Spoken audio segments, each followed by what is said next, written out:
Talking about Hunter a little bit. So the Cloaked Huntress, your secrets cost 0, 3 mana, 3/4. That's really good against a lot of things. It'd be great. It's really going to be opening up new deck archetypes that I think are going to be able to aggressively deal with and destroy a lot of aggro decks. And also Cat Trick. And this is also something that's important about Cat Trick that a lot of people don't know. So Cat Trick is 2 mana secret. After your opponent casts a spell, summon a 4/2 Panther with stealth. Here's the thing. It's after your opponent casts a spell. They will have, let's say you're going up against a mage and your hunter, they cast Flame Strike. Your 4/2 Panther isn't going to die. They're going to cast Flame Strike. It's going to happen, and then after that spell's cast, after the board clears cast, then you get a 4/2 Panther with stealth.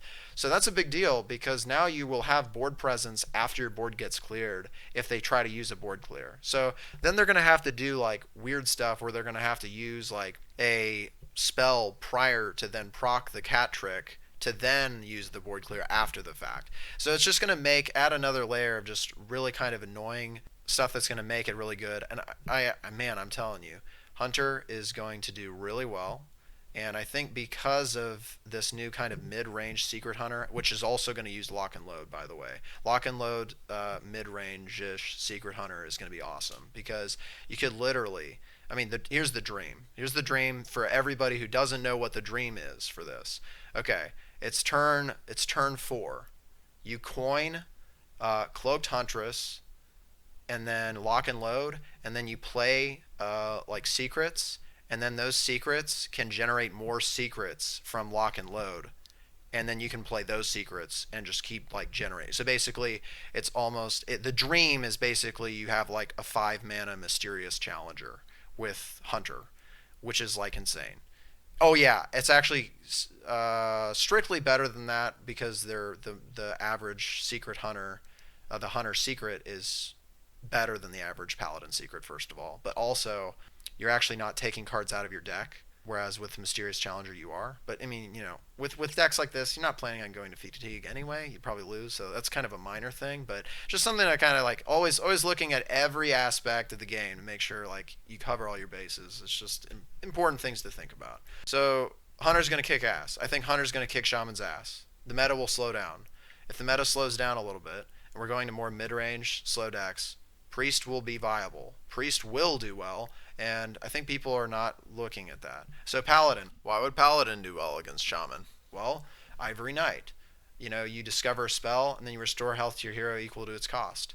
I can totally see this pushing a heal Paladin really over the top in terms of being able to deal with aggro and just like never losing to aggro again. Like I can't imagine if you're running a like a control Paladin deck or like a Healadin, basically healed deck that has 2 copies of Forbidden Healing. You've got your Ivory Knights. You've got Lay on Hands. You've got Ragnaros the Light Lord. You've just got so many cards now that heal you that you're healing. And then you've got other cards that just heal you anyway, like little things too, like True Silver. True Silver's in like every Paladin deck ever. That even heals you a little bit. People are not thinking about that, but that I think will push it over the top to be able to deal with a lot of aggro decks, which means that if Shaman just loses to a heal Paladin deck 100% of the time, or even like 80% of the time, aggro Shaman isn't that great anymore.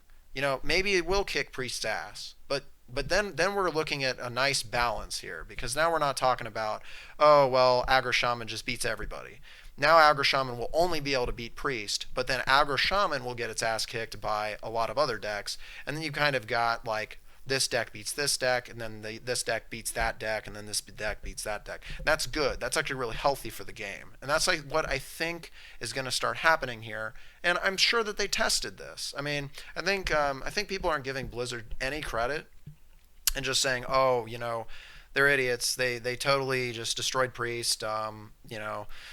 They totally just made up all these cards. These cards suck, and there's no reason for them to have done this. Well, there might be. If you look at Mage, I can totally see a mid-range, secret-based, kind of tempo-esque Mage deck coming out.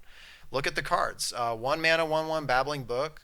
Add a random Mage spell to your hand. It's basically Spellslinger with worse stat line for the mana cost, because if it was a good stat line for the mana cost, it'd be like a 1 mana 2/2 or something like that. So it's a 1 mana 1/1, but it doesn't have the downside of giving your opponent a spell. So, but the lower mana cost actually makes it strictly better, I think, than Spellslinger.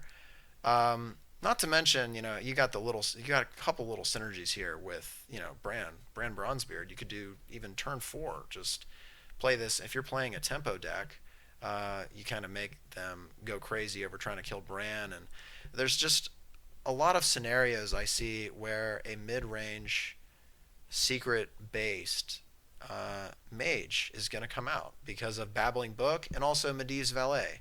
This is an insane card. In fact, if the battle cry goes off, like, this is the best 2-drop I think that has ever been released in the game, ever.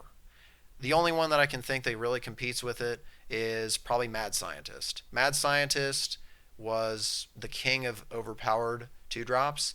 If Medivh's Valet, if the battle cry does trigger, you're literally what it really is reading is 2 mana 2/3 battle cry. If and this is if they meet the condition, deal 3 damage. It's basically saying put a free dark bomb in your hand that costs 0, that you can then cast immediately after this card gets summoned. I mean, that's insane. Because if you think about it, dark bomb was used a lot for Warlock. Warlock used Dark Bomb and constructed.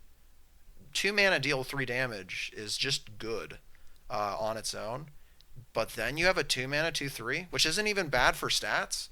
I mean, this could be good if it was a 2 mana 2/2 and it met the condition. It would still be great. But it's a 2 mana 2/3. I mean, man, this is an incredibly good card. And this card is, it's just, again, one of these cards. It's just so good. I just can't imagine new mage decks not coming out that would, again, kick Aggro Shaman's ass. And if Aggro Shaman, like the Aggro Shaman being the main, really, villain of Priest right now. If Aggro Shaman dies out and the meta starts slowing down, Priest is going to come back. And when Priest comes back, it will be able to run cards that can counter these secret decks. And I think that's something else that people are saying, oh, well, okay, if mid-range, these secret decks come out, aren't they also going to stomp Priest? I actually don't think they will, because Priest is going to be able to run Eater of Secrets, whereas Aggro Shaman is not going to be able to afford to run that card, because that deck list is a very tight deck list, and that's in the 4-mana slot. What are you going to replace in the 4-mana slot? Are you going to replace the 4-mana 7/7 with Eater of Secrets? No way. There's no way you're going to do that.